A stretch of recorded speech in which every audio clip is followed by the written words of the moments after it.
வணக்கம் நண்பர்களே, நான் உங்க கிச்சா பேசுறேன். ஆஞ்சநேய வைத்தியம் இல்லை, ஆச்சாரியால் வைத்தியம். ஒரு சுவாரஸ்யமான சம்பவம். மகாபெரியவா ஒருத்தருடைய தீராத நோயை தீர்த்து வைக்கிறார். அந்த சம்பவம் பத்தினது தான் இந்த பதிவு. அந்த சம்பவம் பத்தி மேலும் நம்ம தெரிஞ்சுக்கிறதுக்கு முன்னால நம்ம சேனலை இது வரைக்கும் சப்ஸ்கிரைப் பண்ணாதவங்க கண்டிப்பா பெல் ஐகான் கிளிக் பண்ணுங்க, சப்ஸ்கிரைப் பண்ணுங்க. மகாபெரியவாளிடம் ஒரு பக்தர் வந்தார். அவருடைய முகம் எல்லோரையும் ஒரு மாதிரியாக பார்க்க வைத்தது. காரணம், ஏதோ ஒரு தோல் வியாதி, ஸ்கின் டிசீஸ் அவரை தாக்கியதால் முகம் மட்டும் பயங்கர கருப்பாக ஆகியிருந்தது. பாவம், முகத்தை மறைத்து கொள்ள முடியுமா என்ன? மகாபெரியவா தான் எனக்கு ஏதாவது ஒரு மருந்து சொல்லணும், வெளியில போகவே ரொம்ப கஷ்டமா இருக்கு, போகாம இருக்கவும் முடியல, எல்லா வைத்தியமும் பண்ணிட்டேன் அப்படின்னார் அந்த பக்தர். மகா வைத்தியநாதம், மகாபெரியவா தீர்க்காத வியாதியா என்ன?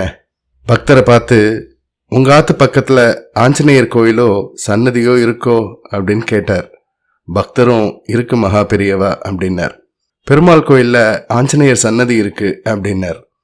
மகாபெரியவா, ரொம்ப நல்லதா போச்சு, நீ தினந்தோறும் அந்த ஆஞ்சநேயருக்கு வெண்ணெயை சாத்து, அதை வழிச்சு எடுத்துட்டு ஆத்துக்கு வந்து உன்னோட மூஞ்சி முழுக்க தடவிண்டு கொஞ்ச நேரம் ஊறணும்.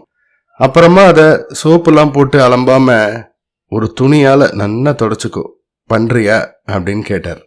பக்தர், மகாபெரியவாளோட உத்தரவு, கட்டாயம் பண்றேன் அப்படின்னார். கொஞ்ச நாள் தொடர்ந்து ஆஞ்சநேயருக்கு சாற்றிய வெண்ணெயை முகத்தில் தடவி கொண்டு வந்தார். கொஞ்சம் கொஞ்சமாக வெண்ணெயை துடைத்து எடுக்கும் போது கூடவே அந்த அட்டை கருப்பும் வந்துவிட்டது. முகம் பளிச்சென்று ஆகிவிட்டது. தரிசனத்திற்கு மிகவும் சந்தோஷமாக வந்தார். என்ன திருப்தியா, சொஸ்தமாச்சா, எப்படி ஆஞ்சநேயர் வைத்தியம் என்று சிரித்தார் மகாபெரியவா. ஆஞ்சநேய வைத்தியம் இல்லை, ஆச்சாரியால் வைத்தியம் என்று நன்றியும் சந்தோஷமும் கலந்து கூறினார் அந்த பக்தர்.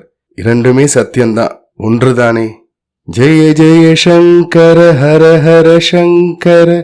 இந்த பதிவு உங்களுக்கு பிடிச்சிருந்தா லைக் பண்ணுங்க, ஷேர் பண்ணுங்க, கமெண்ட் பண்ணுங்க. மறக்காம பெல் ஐகான் கிளிக் பண்ணுங்க, சப்ஸ்கிரைப் பண்ணுங்க. நன்றி நண்பர்களே.